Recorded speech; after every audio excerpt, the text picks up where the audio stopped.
Hallo zusammen, heute geht es um eine etwas andere Sicht auf das digitale Nomadenleben.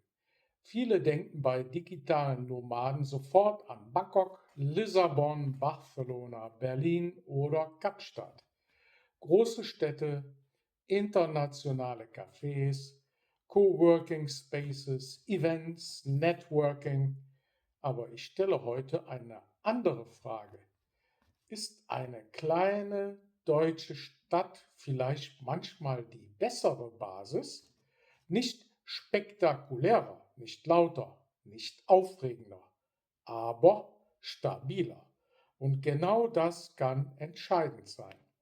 Denn ein digitales Nomadenleben besteht nicht nur aus schönen Bildern, es besteht aus Arbeit, Konzentration, Kostenkontrolle, zuverlässigem Internet, ruhigem Schlaf und einem Alltag, der funktioniert.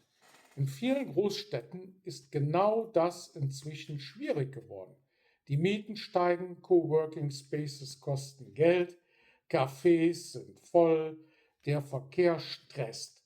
Und oft lebt man mitten in einer Umgebung, die zwar aufregend ist, aber ständig Energie zieht. In Deutschland sieht man das sehr deutlich. München, Frankfurt, Stuttgart, Hamburg, Köln oder Berlin sind teuer.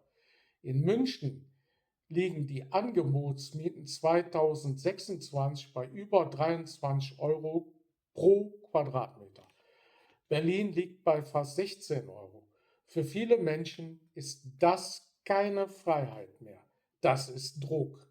Eine kleine deutsche Stadt kann dagegen ganz anders wirken. Günstigere Mieten, kürzere Wege, weniger Ablenkung, mehr Ruhe und trotzdem Zugang zu guter Infrastruktur. Denn Deutschland ist nicht perfekt, aber bei Versorgung, Straßen, Supermärkten, Ärzten, Bahnanschlüssen und Internet gibt es in vielen kleineren Städten eine solide Basis. Gerade für jemanden, der online arbeitet, ist das wichtig. Man braucht nicht jeden Tag ein großes Event. Man braucht nicht jeden Tag einen teuren Coworking Space.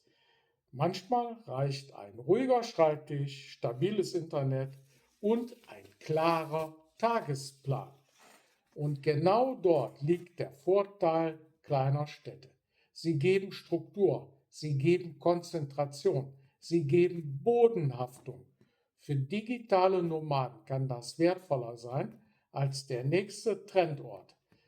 Wenn man ehrlich ist, viele Nomadenzentren sind inzwischen auch nur noch teuer, laut und überlaufen.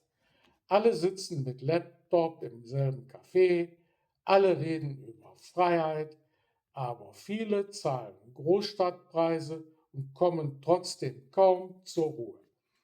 Eine kleine deutsche Stadt ist nicht romantisch im klassischen Nomadensinn, aber sie kann produktiv sein. Und Produktivität ist die Grundlage von Freiheit. Wenn die Kosten niedriger sind, muss man weniger Druck aufbauen. Wenn der Alltag ruhiger ist, kann man besser schlafen. Wenn man lokale Kontakte hat, fühlt man sich weniger anonym. Wenn man regelmäßig reisen möchte, kann man Deutschland trotzdem als eine Basis nutzen. Vielleicht ist genau das der realistische Weg. Nicht ständig unterwegs sein, sondern eine stabile Basis haben.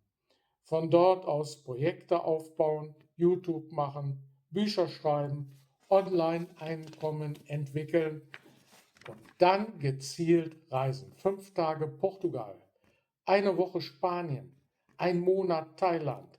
Aber nicht aus Chaos heraus, sondern aus Stabilität. Für mich ist das der unterschätzte Punkt.